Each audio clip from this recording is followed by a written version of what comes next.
तो पिताजी यही समझाते रहते हैं कि साधु संतों की निंदा कभी ना हो जाए, ऐसा प्रयास करना। चलो आज इनकी परीक्षा करते हैं, क्या इनमें कोई सत्य सामर्थ्य है या नहीं है। तो परीक्षा लेने के लिए शाम के पेट में उसको साड़ी पहनाए और पेट में कपड़ा बांधे और संतों के सामने लेकर के गए, महाराज ये हमारे घर की बहू है, देखो इसको बेटी होगा या बेटा। अब संत सब देख करके हंसने लगे कि देखो तो ये द्वारकाधीश के कुल खानदान के बच्चे हैं और कैसे संतों का मजाक उड़ाने चले आए। और तो महात्मा कोई कुछ नहीं बोले, बैठे हुए थे दुर्वासा जी ने कहा आओ हम बताते हैं क्या हुआ। शाम जब समीप में पहुंचा, दुर्वासा जी ने कहा ना बेटी होगा ना बेटा होगा, इसके गर्भ से इससे जो पैदा होगा मूसल पैदा होगा जो तुम संपूर्ण यदुवंशियों का विनाश कर दो। अब बेचारे सब वहां से भगे और जब आए खोल करके कपड़ा देखे तो वास्तव में मूसल था। अब करे क्या, तो उसको खूब महीन पीस करके ले जाकर के समुद्र में डाल दिया, खूब महीन पीस करके समुद्र में डाल दिए। और संत का श्राप कहाँ जाए, वहीं से बांसे जो समुद्री बड़ी बड़ी घासें होती हैं सब उत्पन्न हो गई।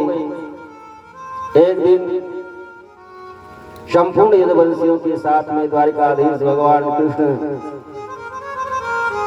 प्रभास क्षेत्र में पहुंचे सूर्य ग्रहण स्नान करने के लिए। और जब वहां पर पहुंचे वही समुद्र के किनारे जो घास लगी हुई थी आपस में एक दूसरे पर प्रहार करने लगे। एक दूसरे के ऊपर जब प्रहार करने लगे, कृष्ण और बलराम बचाव करने के लिए जब गए तो ये यदुवंशी कृष्ण और बलराम को भी दौड़ा लिए मारने के लिए। कृष्ण बलराम को भी मारने के लिए जब दौड़ा लिए तो कृष्ण बलराम वहां से हट गए और ये 56 करोड़ की संख्या इनकी हो गई थी भगवान के कुल खानदान में। इनका वंश 56 करोड़ का हो गया था। और देखते ही देखते एक क्षण में संपूर्ण यदुवंशी लड़ करके उसी समुद्र के किनारे समाप्त हुए। श्री सुखदेव जी महाराज कहते हैं कि राजन संपूर्ण यदुवंशी अब जब समाप्त हो गए और इधर ब्रह्मा जी देवगणों के साथ भगवान से आकर के प्रार्थना करते हैं कि प्रभु अब आपकी लीला संपन्न हो गई, अब आप अपने धाम को चलने की कृपा करें, क्योंकि अब वहां का भी कार्य बाधित हो रहा है। बलराम जी आए और बलराम जी आज भगवान कृष्ण के चरणों में लेट करके साष्टांग प्रणाम करते हैं कि अभी तक हम आपके बड़े भैया थे लेकिन अब लीला संपन्न हुई, अब आप हमको आशीर्वाद दें। और आप आए उसके पहले मैं चलो व्यवस्था बनाता हूँ। प्रणाम करके वो शेष रूप धारण करके समुद्र मार्ग से वो सीधे वैकुंठ धाम को चले। और इधर भगवान का गरुड़ आया, भगवान के संपूर्ण आयुध को गरुड़ अपने पीठ पर लादे और वो संपूर्ण भगवान के आयुध को लेकर के वैकुंठ को चले गए। और इधर उद्धव जी ये सब लीला देख रहे थे। उद्धव जी को ये आभास हो गया कि कन्हैया अब हम लोगों को छोड़ करके जाने वाले। उद्धव आकर के भगवान के चरणों में प्रणाम करते हैं, कन्हैया वैसे मैं आपसे और कुछ नहीं कह सकता लेकिन इतना निवेदन कर सकता हूं कि हम जैसे भक्त, क्योंकि अब आने वाला समय कलयुग होगा, आपका दर्शन तो प्राप्त नहीं कर पाएंगे, लेकिन फिर भी हम जैसे भक्त किसके भरोसे रहेंगे। द्वारकाधीश भगवान कृष्ण ने कहा कि उद्धव अभी ये हमारा जो स्वरूप कृष्ण के रूप में था, लेकिन कलयुग में मैं भागवत के स्वरूप में रहूंगा।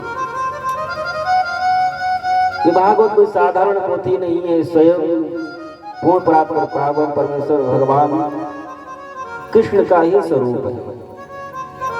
श्रीमद् भागवत की पोथी जिस घर में रहती है और भगवान मान करके जो पूजा करते हैं, उनके घर में कभी अकाल मृत्यु जैसी घटनाएं नहीं होती, क्योंकि ये भगवत स्वरूप ही भगवान का स्वरूप ही है भगवान भागवत।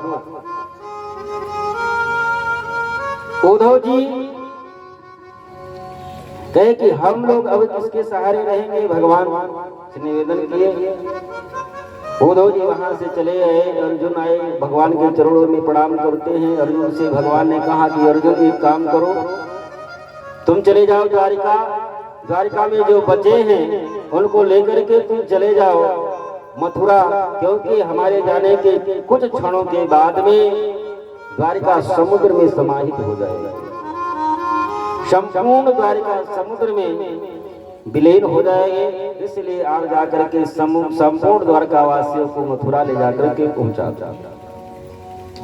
अर्जुन चले आए द्वारिकापुरी में, आंखों में आंसू भर करके, और इधर भगवान वटवृक्ष के नीचे बैठे हुए थे, अपना एक पैर के ऊपर पैर रख करके। एक बहेलिया आया और उसने देखा कि कोई मृग समझ करके और बाण सीधे भगवान के चरणों पर प्रहार किया। वो आकर के भगवान के चरणों में लगा और दौड़ करके जब आया तो देखता क्या है, ये तो द्वारिकाधीश है।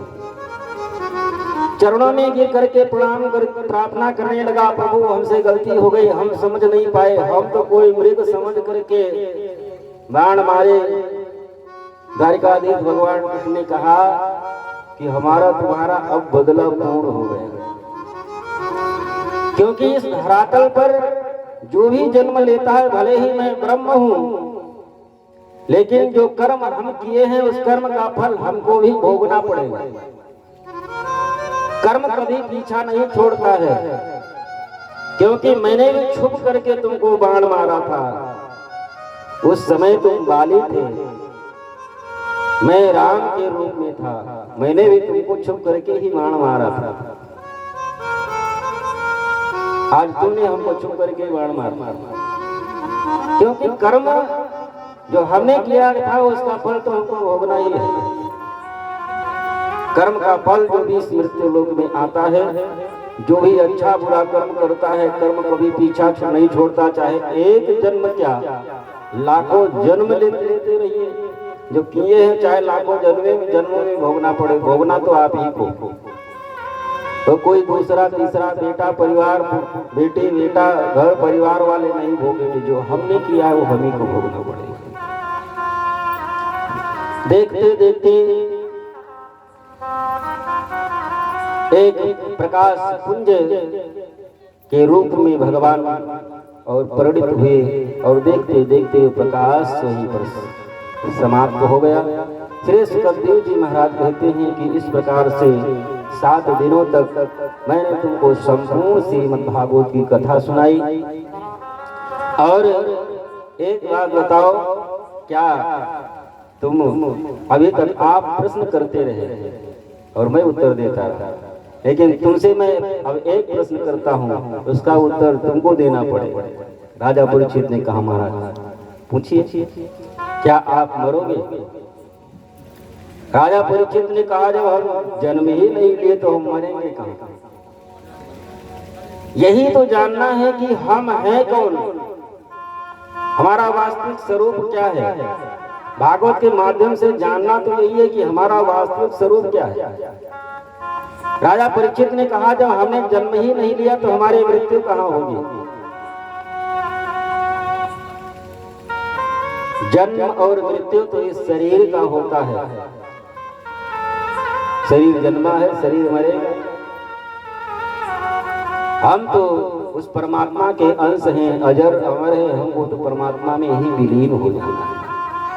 सुखदेव जी महाराज समझ गए कि वास्तव में पूर्ण रूप से भागवत को राजा परीक्षित ने अपने हृदय में उतारा है। श्री सुखदेव जी महाराज के चरणों में साष्टांग प्रणाम करते हैं राजा परीक्षित। श्री सुखदेव जी महाराज वहीं से अंतर ध्यान हो गए। भगवान नारायण स्वयं विमान लेकर के आए, राजा परीक्षित को बैठाए और वैकुंठ धाम को लेकर के चले गए। राजा परीक्षित का केवल शरीर वहां पर पड़ा था। तक्षक सर्प आता है, डसता है, और ज्यों ही डसता है शरीर जलकर के राख हो जाता है। तक्षक सर्प डसता है, डसते ही शरीर जलकर के राख हो जाती है। इस प्रकार से श्रीमद् भागवत की कथा जो थोड़ा बहुत ज्ञान था और जो आप लोगों का स्नेह प्रेम मिलने से बोलने की जो शक्ति सामर्थ्य मिली, आप लोगों को सुनाने का हमने प्रयास किया। ना तो कोई मैं विद्वान हूँ और ना भागवताचार्य, बस आप लोगों का थोड़ा सा स्नेह प्रेम मिलता है तो उसे बोलने की शक्ति सामर्थ्य मिल जाती है, तो थोड़ा बहुत बोल लेता है। और शास्त्र में एक बात ऐसे बताई गई है कि कथा सुनने के बाद में बिना दक्षिणा दिए उसका पुण्य नहीं मिलता। तो यहाँ पर पैसा ला करके दक्षिणा की बात मैं नहीं कर रहा हूँ, एक वचन आप लोगों को देना पड़ेगा दक्षिणा की। आपको वचन एक ये देना है कि मानव का शरीर मिला है, परमात्मा ने बड़ी कृपा करके दिया, और इस शरीर की कीमत कोई नहीं लगा सकता। कहते हैं कि परमात्मा ने हमको क्या दिया, भगवान ने हमको क्या दिया। अरे भगवान ने इतना कीमती शरीर दिया, इसकी कीमत भी तो नहीं लगा सकता। कोई आए, कोई रिक्शा चालक हो या दिन भर मजदूरी करने वाला हो, और उसे कोई आकर के, भले ही वो गरीब है, कोई आकर के कहे कि तुम मजदूरी करते हो, तुमको मैं 5 करोड़ रुपया दे रहा हूँ और अपना तुम दोनों हाथ काट करके दे दो, तुमको मजदूरी नहीं करनी पड़ेगी, घर परिवार वाले 5 करोड़ में पूरा जीवन कौन देगा? दे देगा क्या 5 करोड़ में दोनों हाथ काट देगा? शायद नहीं। कोई कितना भी गरीब हो, कोई आकर के कहे भैया अपनी आंख निकाल करके दोनों दे दो, मैं 10 करोड़ दे रहा हूँ, भले ही वो गरीबी झेल ले, लेकिन 10 करोड़ में आंख अपना निकाल करके नहीं देगा। जब आपके एक एक अंग की इतनी कीमत है, तो ये शरीर मानव का कितना मूल्यवान है, इसका गोड़ा गणित लगा लीजिए। परमात्मा ने कितनी बड़ी कृपा की है। बड़े भाग्य मानुष सुर दुर्लभ सद ग्रंथन का पाकावा। ये मानव के शरीर के लिए देवता भी तरसते हैं। ये मानव शरीर के, क्योंकि ये मानव शरीर के द्वारा ही ये सौभाग्य कथा सुनने का सौभाग्य मिला है। बाकी 84 लाख योनियां हैं, उनको ये सौभाग्य नहीं है कि वो आकर के बैठ करके कथा सुन सके। जीवों में सबसे बड़ा हाथी होता है, लेकिन क्या हाथी भी वो ये सौभाग्य है कि वो बैठ कर कथा सुन सके, भगवान का भजन कर सके, वो दान पुण्य कर सके, तीर्थ यात्रा कर सके? ये सौभाग्य केवल आपको प्राप्त है। 84 लाख योनियों में केवल मानव को ही ये सौभाग्य प्राप्त है कि वो भगवान का भजन कर सके, साधु संतों की सेवा कर सके, कथा सुन सके, तीर्थ यात्रा कर सके, अपने माता पिता की सेवा कर सके, साधु संतों की सेवा कर सके। ये केवल सौभाग्य मानव को ही प्राप्त है। मांगना आप लोगों से इतना ही है कि 24 घंटे का समय है। 24 घंटा में यदि मान लीजिए 1-2 घंटा भगवान के भजन के लिए नहीं निकाल सकते, परमात्मा ने इतनी कृपा करके जो शरीर मानव का दिया है, उसके लिए मान लीजिए 2 घंटा का समय नहीं निकाल सकते, 15 मिनट का समय सब निकाल सकते हैं।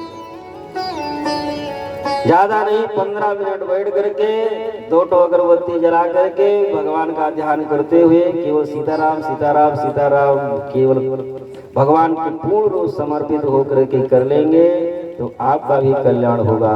और आप यदि करते रहेंगे तो उससे शक्ति सामर्थ्य हमको भी मिलेगी। मैं भी उस शक्ति सामर्थ्य के द्वारा जो हमारा एक कार्य है, भगवत कार्य है, वो और अच्छे से कर पाए।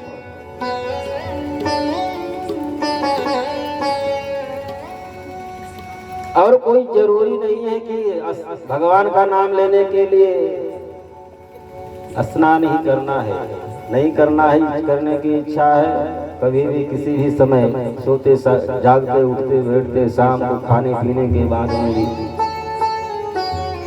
15 मिनट। और बाकी भजन करना चाहो तो वैसे भी 24 घंटा कर सकते हो, करना चाहो तो काम करते रहिए, भगवान का भजन करते रहिए।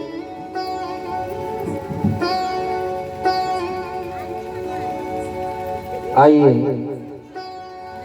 अब एक छोटी सी भजन विदाई गीत और आगे का कार्यक्रम आचार्य जी आप लोगों को बताएंगे क्या है, जैसा निर्देश आचार्य